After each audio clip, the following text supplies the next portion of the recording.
I'm David Martin. I'm Group Director of Animal Welfare at IVC Evidencia.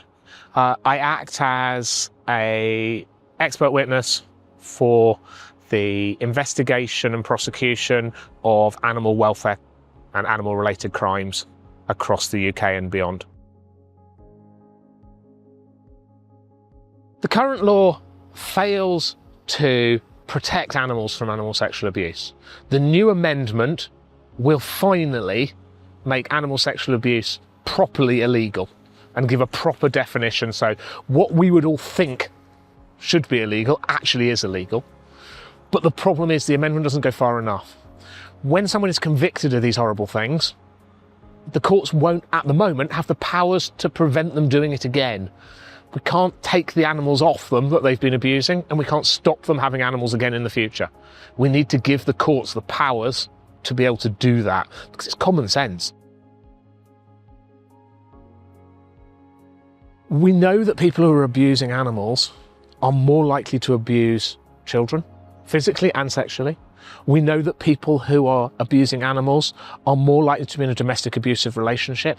So this is a big society issue. We know these people are more likely to commit crimes of violence. So this is an opportunity to deal with these people at an early stage and to be able to prevent future offending.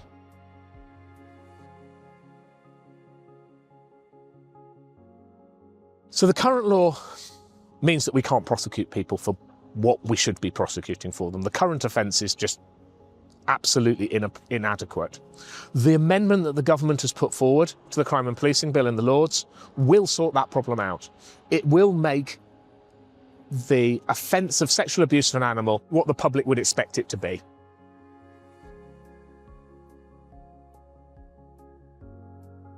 So the government has been brilliant. They've come forward with a new definition for animal sexual abuse, a definition that covers everything the public would expect it to cover. That's what we asked them to do.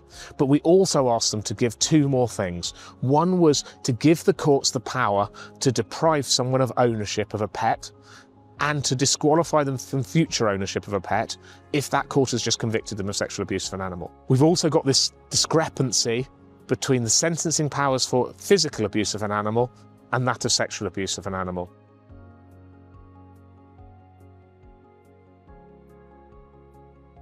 If you're convicted of starving your dog to death, you face potentially 5 years in prison. Why should you then only face 2 years if you're convicted of sexually abusing your animal? And to be able to put someone on the sex offenders register, we need a sentence that's more than 2 years. So by limiting the maximum sentence to 2 years, we're effectively tying the court's hands to put someone on the sex offenders register.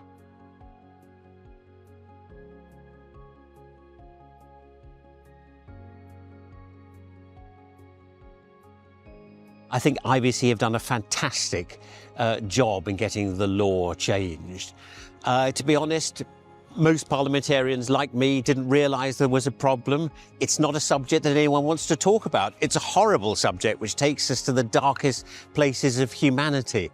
We need people to write to their MP and make sure that they put pressure on the government to bring forward this second part of the amendment to allow the courts to have the powers not only to convict people, but actually do something about it once they've convicted people.